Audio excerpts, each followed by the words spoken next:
ناظرین گرامی، زندگی اللہ کی عظیم نعمت ہی نہیں بلکہ اس کی امانت بھی ہے۔ اس کی حفاظت ہر زندہ چیز کا فرض ہے، لیکن وہ لوگ جو خدا کے وجود سے ہی منکر ہوں، وہ اگرچہ اس فلسفے کے قائل تو نہیں، لیکن فطرت کے تقاضوں کے مطابق اس سے پیار کرنے پر مجبور ضرور رہتے ہیں۔ لیکن دنیا کی تاریخ گواہ ہے کہ بعض عاقبت ناآشنا لوگ بار بار فطرت کے اس اصول کو توڑنے کے مرتکب بھی ہوئے۔ جس طرح 20ویں صدی کے اواخر میں وجود خدا سے منکر لوگوں کے ایک گروہ نے اجتماعی خودکشی کا فیصلہ کرتے ہوئے ایک ساتھ زہر آلودہ مشروب کو منہ سے لگایا اور جہنم واصل ہو گئے۔ ناظرین گرامی، یہ اس عہد بے وقار کی داستان ہے جب کارل مارکس نامی ایک یہودی جس کا تعلق روس سے تھا کہ پیش کردہ کمیونزم کے نظریہ کو دنیا میں بڑی تیزی سے فروغ مل رہا تھا، اور اسی زمانے میں گیانا کا ایک رہائشی جونز بھی اسی جادو کے زیر اثر آیا، جس کے مطابق دنیا میں غربت کی چکی میں پسنے والے افراد کے مسائل کا حل صرف اور صرف اسی نظریہ میں پوشیدہ تھا۔ اس نے اس کا پرچار کرتے ہوئے ابتدا میں 130 آدمیوں کو اپنا ہم خیال بنا لیا، جس کے بعد اس نے گیانا حکومت سے 3000 ایکڑ وسیع رقبے کو لیز پر حاصل کیا، اور پھر قبضے میں لینے کے بعد اس جگہ کو اپنا مرکز بناتے ہوئے کھل کر کام کرنا شروع کر دیا۔ اگرچہ اس بات کا کھوج نہیں لگایا جا سکا کہ جونز کے پاس اتنا کثیر سرمایہ کہاں سے آیا تھا، البتہ تجزیہ کاروں کی رائے کے مطابق اس کو روس کی حکومت سے وسیع پیمانے پر مالی امداد دی جاتی تھی۔ کمیونزم کے اس مبلغ نے نہ صرف اس ویران علاقے کو آباد کیا بلکہ جونز ٹاؤن کے مختلف علاقوں میں اپنے دفاتر بھی کھول دیے، جہاں ہفتے میں ایک بار اس کے نظریات سے تعلق رکھنے والے افراد ایک اجتماع میں شریک ہوتے، جہاں انہیں کمیونزم کی تعلیم دی جاتی، جس کے لیے لوگوں کو ٹرانسپورٹ بھی فراہم کی جاتی تھی۔ بعد ازاں اس نے شہر بھر میں اپنی ٹرانسپورٹ کمپنی بھی متعارف کروا دی، جو کہ نہ صرف لوگوں کو جونز ٹاؤن پہنچنے کی سہولت دیتی تھی بلکہ اس کی مدد سے تنظیم کے مالی اسباب بھی پیدا ہو گئے، اور ایک رپورٹ کے مطابق اسے اس کام میں 1,00,000 امریکی ڈالر ماہانہ کی آمدن ہونے لگی۔ یہ وہ زمانہ تھا جب کمیونزم روس کی سرحد سے نکل کر چائنا اور امریکہ کے علاوہ دنیا کے کئی اور دیگر ممالک کے دروازے پر دستک دے رہا تھا۔ دوستو، اس کی روز بروز بڑھتی ہوئی مقبولیت کے باعث امریکی حکومت نے محسوس کیا کہ یہ نظام خود امریکہ کے لیے بھی خطرہ بنتا جا رہا ہے، جبکہ ادھر گیانا میں جونز نے اپنی ٹرانسپورٹ کمپنی کے تحت چلنے والی بسوں میں بھی کمیونزم کے پرچار کے لیے بسوں میں پمفلٹ تقسیم کرنا شروع کر دیے،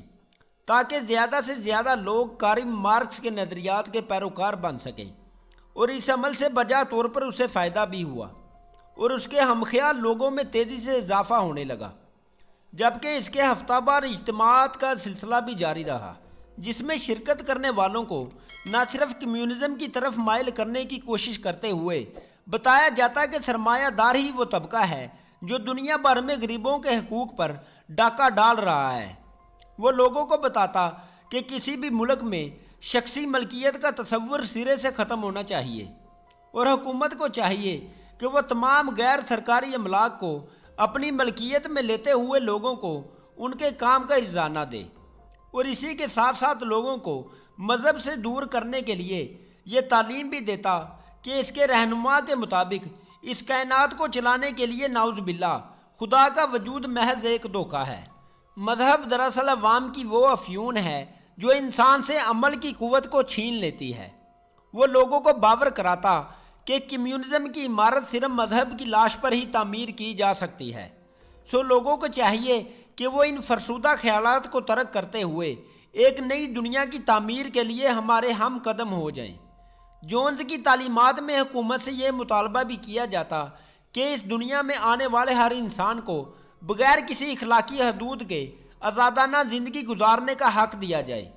اب جونز نے کھلم کھلا حکومت سے یہ مطالبہ کرنا شروع کر دیا تھا کہ ریاست کا دستور کمیونزم کے مطابق بنایا جائے تاکہ لوگ ایک خوشحال زندگی گزار سکیں۔ اس صورتحال کو دیکھتے ہوئے بالآخر امریکی حکومت نے گیانا کی حکومت سے مل کر اس کی راہ میں مشکلات پیدا کرنا شروع کر دیں، جس کے بعد گیانا حکومت نے اس پر مختلف قسم کی پابندیاں عائد کرنا شروع کیں، اور پھر اس کے لیے اپنی ٹرانسپورٹ کمپنی کی بسوں میں کمیونزم سے متعلق پمفلٹ کی تقسیم بھی ناممکن بنا دی۔ البتہ جونز ٹاؤن میں ہونے والے ہفتہ وار اجتماعات کا سلسلہ جاری رہا، مگر اب اس کے ان اجتماعات میں لوگوں کی حاضری بجا طور پر کم ہو کر رہ گئی، جس کی وجہ سے جونز مایوسی کا شکار ہونے لگا، اور آخرکار اس نے اپنی زندگی کا سب سے بڑا فیصلہ کرتے ہوئے جونز ٹاؤن کے مرکزی دفتر میں ایک بڑے اجتماع کا ارادہ کیا، اور اپنے ہم خیال لوگوں کو دعوت دیتے ہوئے کہا کہ حالات خواہ کچھ بھی ہوں، لیکن کوئی آدمی بھی ایسا نہیں ہونا چاہیے جو اس تاریخی اجتماع میں شرکت سے محروم رہ جائے۔ ویڈیو میں مزید آگے بڑھنے سے پہلے نئے آنے والے دوستوں سے گزارش ہے کہ ہمارے چینل کو سبسکرائب کر لیں اور بیل آئیکن کو بھی دبا لیں، اور ویڈیو کو لائک کریں اور اپنے دوستوں کے ساتھ بھی ضرور شیئر کیجیے گا۔ پیارے دوستوں، یہ 18 نومبر 1978 کی ایک خونی شام تھی جب جونز ٹاؤن کے مرکزی ہال میں بوڑھوں، بچوں اور جوانوں سمیت 918 افراد جمع تھے، جن میں جونز سے عقیدت رکھنے والی خواتین کی بھی ایک معقول تعداد موجود تھی۔ جونز نے اس اجتماع میں شرکت کرنے والوں کے لیے پہلے ہی بڑی مقدار میں زہریلا مشروب تیار کروا رکھا تھا، اور جب اجلاس کی کارروائی شروع ہوئی تو پہلے حاضرین کو شراب نوشی کا کھلا موقع دیتے ہوئے حکم دیا گیا کہ آج ہر کسی کو پوری آزادی ہے کہ جس طرح چاہے آج کے ماحول سے لطف اندوز ہو،